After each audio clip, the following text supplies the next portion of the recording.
Perkenalkan, Ahmad Afandi.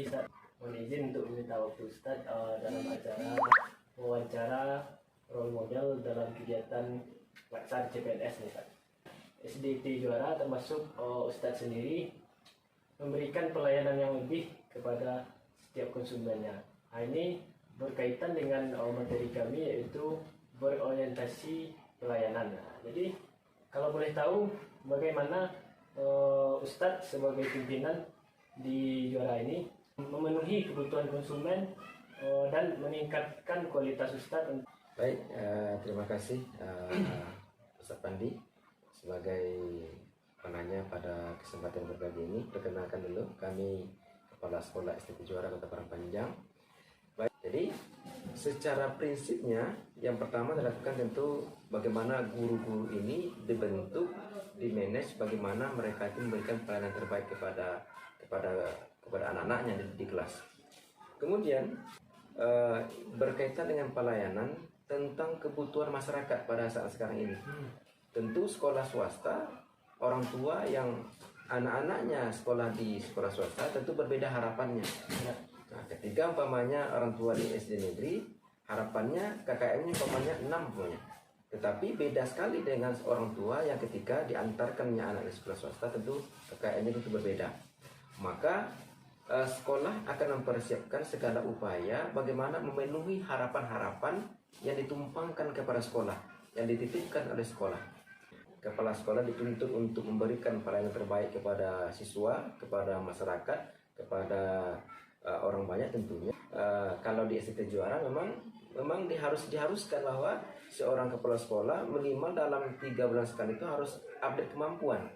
Jadi secara pribadi banyak hal-hal yang kita lakukan dengan studi banding kepada sekolah-sekolah lain, studi banding kepada kepala sekolah berprestasi, atau mungkin kita datangkan para pakar bagaimana proses pembelajaran meningkat di sekolah kita, bagaimana proses pelayanan meningkat di sekolah kita, dan itu kita bisa berikan kepada orang tua tentunya. Kenalkan Ahmad Afandi, izin meminta Ustadz dalam acara wawancara di kelas dasar CPNS.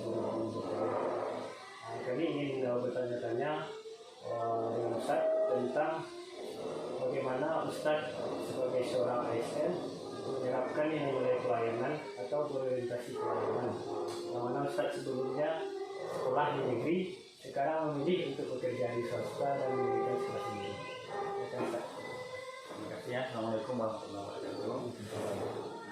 Puji Allah alamin, Rasulullah Muhammad. Terima kasih datang kembali mau berbagi.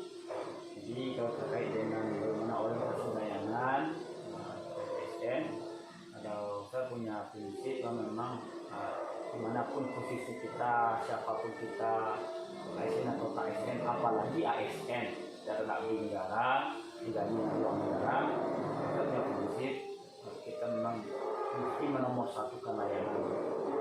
Tiap konsumen bagi kita adalah bagaikan raja yang mau kita bahagiakan, kita senangkan. Kita mesti sederhana saja. Kita harus memberi melebihi harapan orang. Memberi harapan. Ketika siapapun yang terkait bekerja dengan kita, mereka punya harapan 2, kita kasih minimal 4. Sehingga mereka bahagia, ada senang. Dari ini kemudian mereka akan bercerita kepada yang lain. Kemudian berikutnya nilai tersebut coba terapkan di swasta. Di swasta apalagi ini menuntut lebih berat, karena kita memang kita maju, kita berkembang berdasarkan kepercayaan dari itu. Makanya kalau tadi 2 kita kasih 4, kalau di swasta kalau bisa orang minta 2 kita kasih 20. Itu. Impian adalah ingin berbuat yang lebih baik untuk agama dan negara yang cintai. Terima kasih Ustaz. Mungkin sangat luar biasa penjelasannya hari ini. Jadi teman-teman, mungkin kalau kita sebagai ASN yang harus kita lakukan itu berbuat lebih. Kalau atasan kita meminta kita 1, kita harus memberikan 2 atau 3 atau bisa jadi 4. Nah, mungkin itu yang harus kita pegang dalam orientasi pelayanan. Sekian, terima kasih. Assalamualaikum warahmatullahi wabarakatuh. Terima kasih.